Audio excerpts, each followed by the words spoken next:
Vamos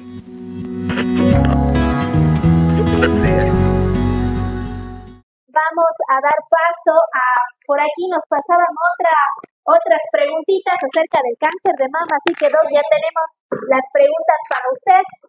También, por favor, si tienen más preguntas, las compañeras de FUPEC que están con el chalequito azul pueden acercarse a ellos. Si es que tienen alguna duda, también. Listo, bueno, entonces queremos ahora, mi querida Doc, estamos con la doctora Estefanía Durán, que queremos presentar también como se merece, agradecerles sobre todo por el trabajo que también ha venido realizando. La doctora Estefanía es doctora médico general por la Universidad de Cuenca y es actual coordinadora de la campaña Mujeres Valientes. Además de eso, también es una activista por los derechos de la salud de tanto hombres y mujeres, también por las enfermedades autoinmunes. Así que, Doc, muchísimas gracias por hoy acompañarnos. Siempre recalcamos el compromiso que tienen con la sociedad, pero qué chévere que profesionales así estemos en estos espacios también llevando la información. Así que de igual manera, mi querida Doc Stephanie, cuéntenos un poquito cuál es la motivación que también tuvo para estudiar su carrera, llevar la esencia que mantiene dentro de la campaña de Mujeres Valientes. Bienvenida. Bueno, muchas gracias por la bienvenida, Fer. Ha sido un gusto participar en este espacio. En verdad creo que estos espacios que nos brindan desde diferentes sectores son muy importantes porque nos permiten llegar a más personas y nos permiten dar a conocer detalles que a veces parecen muy pequeñitos, pero que pueden llegar a calar hondo en las personas y salvar vidas. En realidad, para mí, la medicina siempre ha sido una de las cosas más importantes para mí. Considero que haciendo pequeños cambios, sobre todo desde la parte de la promoción y la prevención, se puede también llegar a salvar muchas vidas y que el llegar a través de la medicina a las personas más vulnerables también nos ayuda a mejorar la calidad de vida de la población en general.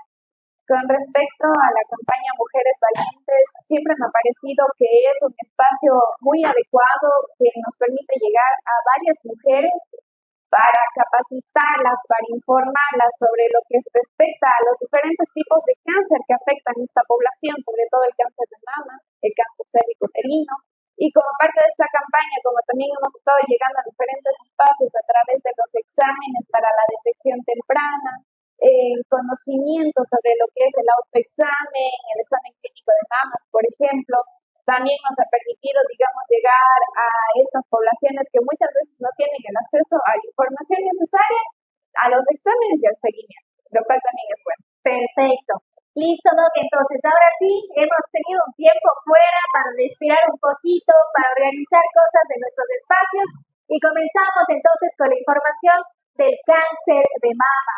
Un poco de sus antecedentes es el principal, por decirlo así, tipo de cáncer junto al de cervix, el de cuello uterino, que pues lamentablemente existe el mayor caso de cáncer de mama, como decía, en las mujeres. Mi querida Doc, cuéntenos un poquito acerca de qué es el cáncer de mama. Muchas veces confundimos y me dicen, bueno, tengo un tumor, pero no es cáncer de mama. Entonces vamos un poco hablando acerca de estos mitos o esta información tal vez no tan exacta que a veces complica también un diagnóstico. Bueno, para empezar me gustaría hablar un poquito sobre la estructura de la mama como tal. Debemos tener en cuenta que está compuesto de dos principales elementos. Primero, los lobulillos, que son, digamos, el área donde se produce la leche materna. Y luego, unos conductos, que son aquellos que transportan la leche materna al momento de dar de lactar al bebé. Entonces, los principales tipos de cáncer, digamos, o el más frecuente es el cáncer fetal, el que se presenta justo en los conductos que transportan la leche. Ahora, para entender esto, el cáncer se presenta cuando las células que componen estos elementos se multiplican de una forma exagerada, aumenta su tamaño y altera la estructura de la mama. Y se diferencia de otros tipos de tumores que habrán escuchado, tumores benignos, por su capacidad de diseminación y afectar a otros órganos. Pueden distribuirse hacia tejidos cercanos o incluso a través de torrentes sanguíneos, los ganglios, y pueden afectar otras partes del cuerpo. Por otra parte, los tumores considerados benignos son más localizados y suelen generar molestias más que nada por la ocupación de espacio que tienen, sin tener esta capacidad de distribuirse a otros lugares. Entonces, para tener una idea de la importancia también del cáncer de mama, debemos entender las estadísticas. Por ejemplo, en el Ecuador en el 2022 tuvimos más de 3.000 casos nuevos de cáncer de mama, convirtiéndolo en la primera causa de mortalidad también en lo que respecta a cáncer en mujeres. Entonces, es muy importante también conocer los datos. Este tipo de cáncer representa más de una quinta parte de todos los tipos de cáncer que pueden afectar a las mujeres. Entonces, también debemos tener en cuenta en esta área que generalmente se detecta en nuestro entorno en estadios ya muy avanzados, lo cual dificulta muchísimo el tratamiento. Usted menciona algo importante y es un dato. Mencionan que entre el 60 y el 80% de los casos que ya han sido diagnosticados están en la etapa tercera o cuarta, cuando usted menciona que claro que siempre hay algo que hacer, pero tal vez ya es complicado poder intervenir. Ahora todas las amigas y los compañeros también nos están escuchando y nos dicen, bueno, yo sé que el cáncer es un bulto, nos dicen, ¿no es cierto? O una bolita en alguna parte de la mama, del seno. Pero yo digo, bueno, usted menciona, cuando empezamos ya a tocarnos y sabemos que está algo, es porque ya estamos un poco avanzados. Pero, sin embargo, queremos un poco desmitificar. Siempre mencionan como un método de prevención el tócate, el examen autoexploratorio. Pero hoy queremos hablar las cosas como son, ¿sí? Más allá de campañas que sí sirven, pero más allá que sean marqueteras o no, ¿qué tan efectivo es y en qué momento podemos en realidad pues decir, ok, este examen sí salva vidas? ¿O qué podemos hacer en este caso? Ya.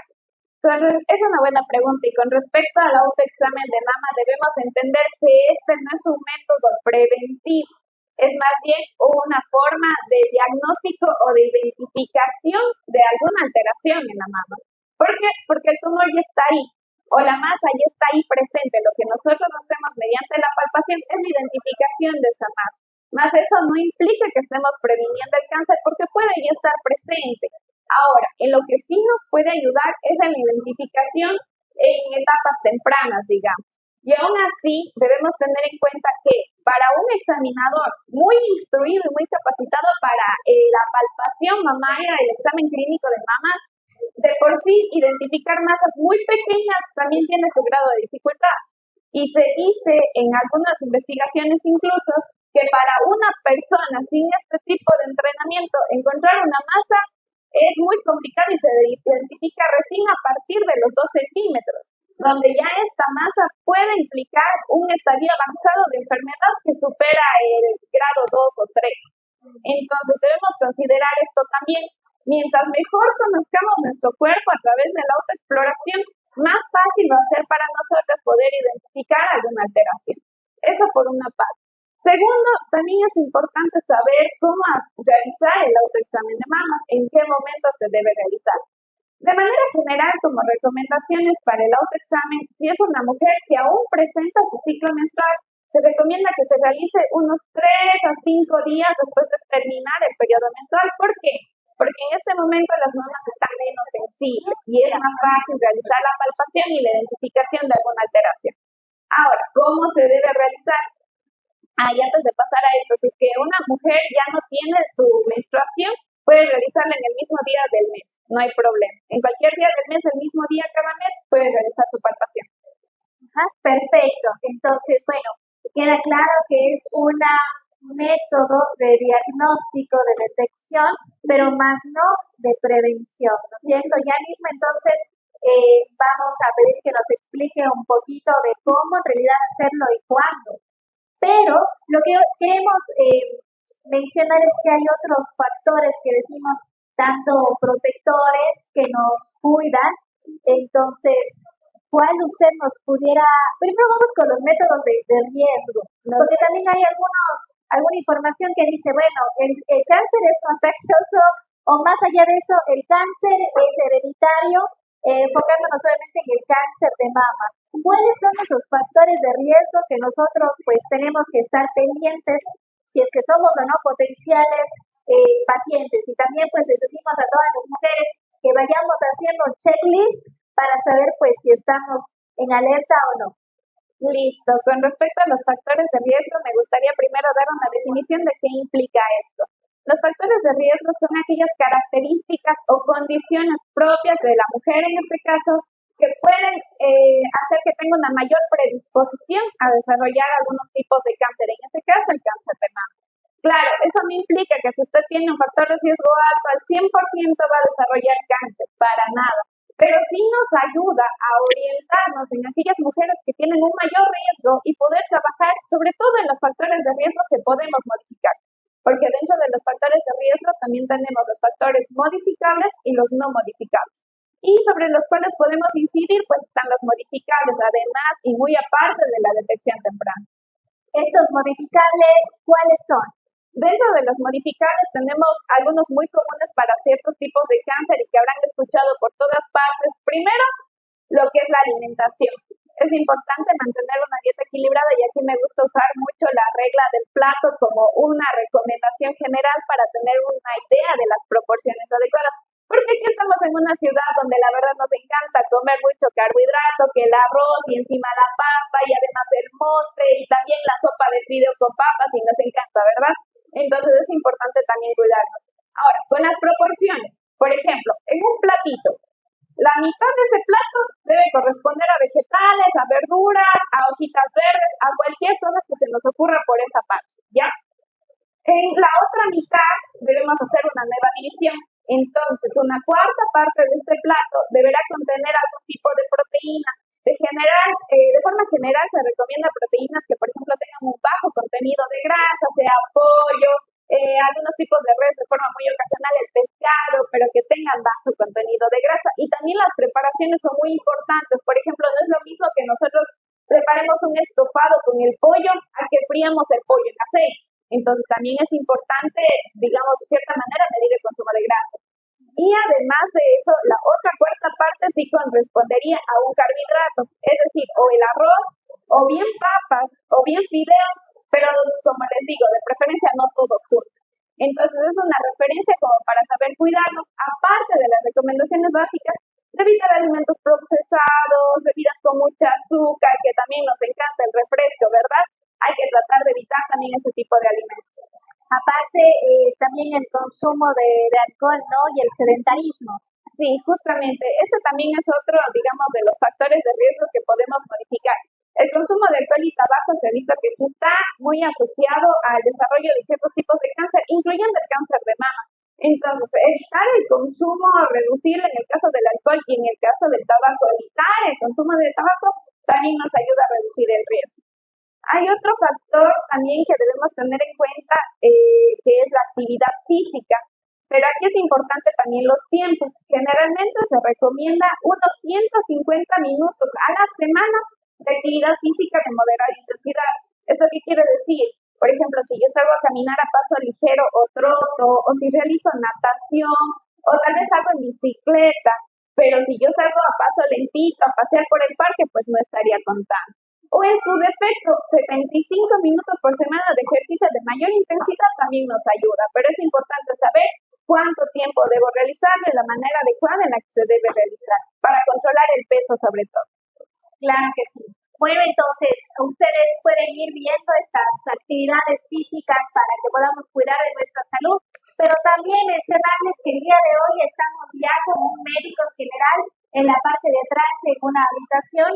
Con toda privacidad pueden ir, por favor, el doctor está esperando por ustedes, está haciéndose todo lo que es el chequeo desde medicina general. Así que, por favor, más o menos estaremos aquí una media horita más, así que todavía tienen tiempo de poder acudir. Mi querida Doc, usted mencionaba, ya hablamos de los factores de riesgo.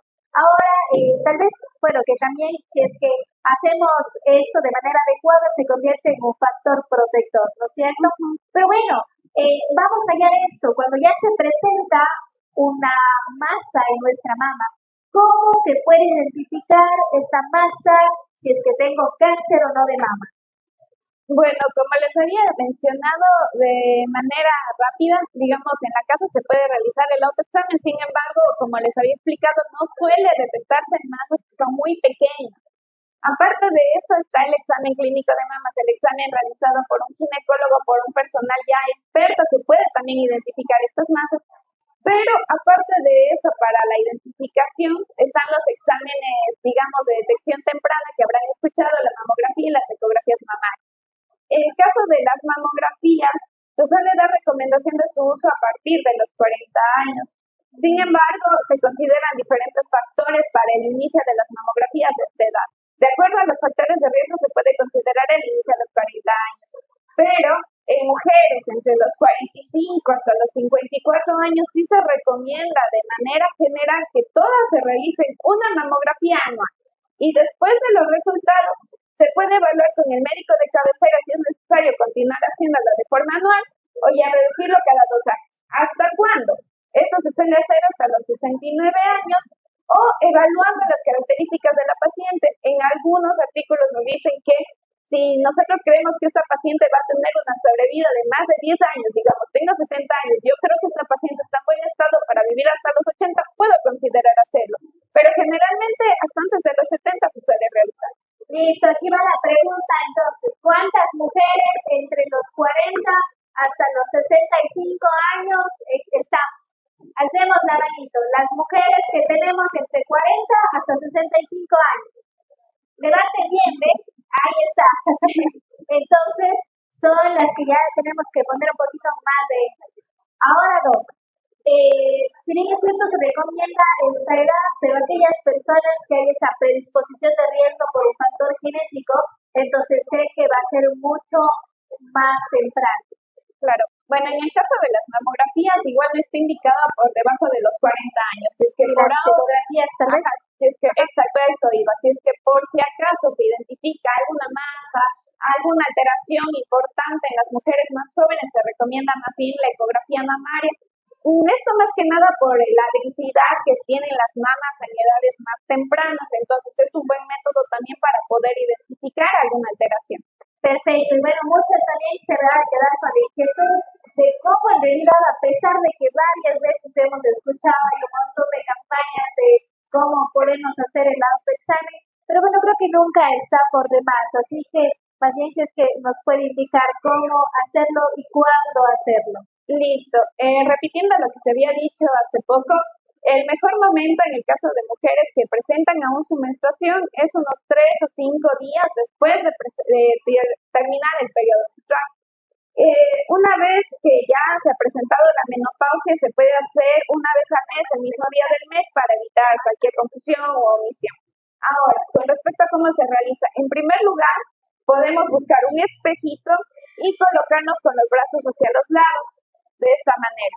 Nos fijamos bien en la estructura de las mamas. ¿Por qué?